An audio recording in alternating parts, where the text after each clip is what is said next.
उत्तर प्रदेश में दंगा जो हुआ है बहराइच जिले में, उस पे अब राजनीति भी होना शुरू हो चुका है। तो वहीं इस बहराइच जिले में जो दंगा हुआ है, ये पूरा प्रशासन का फेलियर नजर आता है और बहराइच का डीएम और एसपी पर कार्रवाई होना चाहिए। क्योंकि जिस तरह से जो एसपी और डीएम का नाकामी सामने आया है कि जब आप जान रहे हैं कि एक संवेदनशील इलाके से अगर कोई जुलूस निकाला जा रहा है, अगर विसर्जन करने के लिए लोग जा रहे थे, माँ दुर्गा माता का प्रतिमा का विसर्जन करने जा रहे थे, और प्रशासन को तो मालूम होता है कि वो, क्योंकि इलाके के बारे में प्रशासन से बेहतर कौन जान सकता है, तो प्रशासन को तो ये मालूम होना चाहिए कि जिस इलाके से ये विसर्जन का यात्रा निकल रहा था माता रानी का, उस इलाके में पुलिस का मुस्तैदी के साथ व्यवस्था करना चाहिए था। लेकिन जिस तरह से पुलिस और प्रशासन का पूरे तरीके से फेलियर नजर आया है इसमें, और इस पर अब राजनीति भी शुरू हो गया है।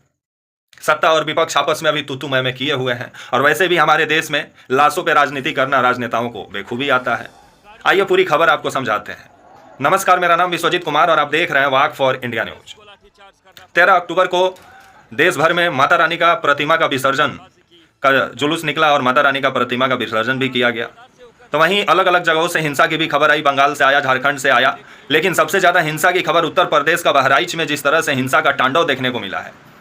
और खबर आ रहा है कि दरअसल ये जो जुलूस, जो आपका ये माता रानी का जो विसर्जन का जो यात्रा जो निकाला गया, दरअसल बताया जा रहा है कि ये आपका जो बहराइच का महाराजगंज है और जो आपका महसी इलाके से इस यात्रा को निकाला गया था। और जैसे ही महाराजगंज बाजार में यात्रा पहुंचा, वैसा ही कुछ लोग क्या किए कि मतलब वहाँ के जो लोग थे, उन लोगों का कहना है कि वहाँ पे कुछ लोग क्या किए कि वो जो गाना बज रहा था उसका पेन ड्राइव निकाल लिए।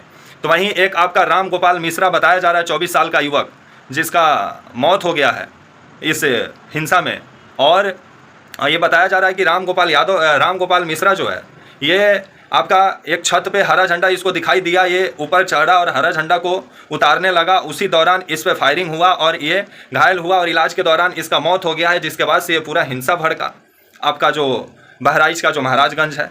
और जिस तरह से दो गुटों में हिंसक झड़प देखने को मिली, और खास करके खबर आ रहा है कि एक विशेष समुदाय को जिस तरह से टारगेट किया गया है, उनके घरों को जला दिया गया है, उनके सामानों को जला दिया गया है, उनके दुकानों को जला दिया गया है, जिसको लेकर के प्रशासन पे विभिन्न सवाल खड़ा होता है कि आप जान रहे हैं कि इस इलाके में ये इलाका संवेदनशील है, तो वहाँ एसपी और डीएम को वहाँ का व्यवस्था मजबूत करना चाहिए, वहाँ पुलिस और प्रशासन को मुस्तैदी के साथ तैनात करना चाहिए ताकि कोई अप्रिय घटना ना हो। लेकिन यहाँ पुलिस और प्रशासन का पूरे तरीके से लापरवाही नजर आता है। और वहाँ का स्थानीय लोगों का कहना भी है कि पुलिस और प्रशासन मौके पर थी ही नहीं, अगर थी रहती तो ये घटना होता भी नहीं। और जो आपका डीएम साहिबा है बहराइच की, मोनिका रानी, ये इनके ऊपर तो पहले कार्रवाई होना चाहिए, क्योंकि आपके जिले में एक विसर्जन यात्रा निकल रहा है, एक संवेदनशील इलाके से निकल रहा है, और आपको मालूम भी नहीं। वहाँ पे कम से कम वहाँ पे तो पुलिस प्रशासन का व्यवस्था मजबूत होना चाहिए। वहाँ के जो एसपी हैं बिरदा शुक्ला, उन पर भी कार्रवाई होना चाहिए, क्योंकि आप बाद में पुलिस और प्रशासन का लाव लश्कर लेके आप पहुंचे और आपका कहना, उसके बाद से बिरदा शुक्ला इनका कहना है कि कार्रवाई हो रहा है, लोगों को पकड़ा जा रहा है। लेकिन साफ नजर आ रहा था कि पुलिस प्रशासन के सामने उपद्रव फैला रहे थे और पुलिस प्रशासन मुख्य दर्शक बन के देख रहा था। और जिस तरह से अब इस घटना को लेकर के राजनीति शुरू हो गया है, और हिंदू मुस्लिम होना हमारे देश में लाजमी है, और इस पर अभी चुनाव होने वाला है। उत्तर प्रदेश में 10 विधानसभा सीट पर उपचुनाव है, और उससे पहले ये दंगा होना उत्तर प्रदेश में, ये अब जिस तरह से अखिलेश यादव का पार्टी का कहना है कि मुसलमानों को टारगेट किया जा रहा है, तो वहीं अब बीजेपी का कहना है कि जिस तरह से एक लड़का को जो मार दिया गया है, अब इस पे पूरे तरीके से हिंदू मुस्लिम वाला पॉलिटिक्स गरमाया हुआ है और सब अपना अपना राजनीतिक रोटी सेकने में लगे हुए हैं। लेकिन इस हिंसा में जिनका घर जला है, उनको कब न्याय मिलेगा ये ऊपर वाला ही जानते हैं। अभी इस पे पूरे तरीके से राजनीति गरमाई हुई है, कितना शोरूम फूंक दिया गया है, कितना घर में घुस के आग लगा दिया गया है, बाइक फूंक दिया गया है, ट्रैक्टर फूंक दिया गया है, आपको वीडियो में नजर आ रहा होगा। अगर जो योगी आदित्यनाथ जी महाराज जो बोलते थे कि उत्तर प्रदेश में कानून व्यवस्था सबसे बेहतर है, आपके राज्य में अगर इस तरह का घटना हो, दंगा हो, तो सोचने वाली बात है। और जिस तरह से इसमें खाना पूर्ति के लिए जो कस्बा का जो थाना प्रभारी होता है, जो एसएचओ होता है, जो एसआई होता है, जो पुलिस वाले होते हैं, उन पर कार्रवाई किया गया है, उनको सस्पेंड किया गया। लेकिन अभी एसपी जो हैं बहराइच की, आपकी बिरदा शुक्ला, ये अभी बरकरार हैं, इनके ऊपर कोई कार्रवाई नहीं हुआ है। जो मोनिका रानी है, इनके ऊपर कोई कार्रवाई नहीं हुआ है। ऐसा लग रहा है कि ये लोग जवाबदेह है या नहीं है जिला के प्रति, क्योंकि आपके जिला में आग लग जाए और आपको पता ना चले, और वो आग आपका ये आग 13 अक्टूबर को लगा और 14 अक्टूबर तक ये आग जारी रहा। बाद में आपका पुलिस का 3 कंपनियों को उतारा गया है। वहां पे खुद एडीजी लॉ एंड ऑर्डर अपने हाथों में बंदूक लेके नजर आए। तो सोचिए कि वहां का माहौल कैसा है अभी। आपके जो एडीजी लॉ एंड ऑर्डर हैं, आपके जो अमिताभ, ये आपके नजर आए।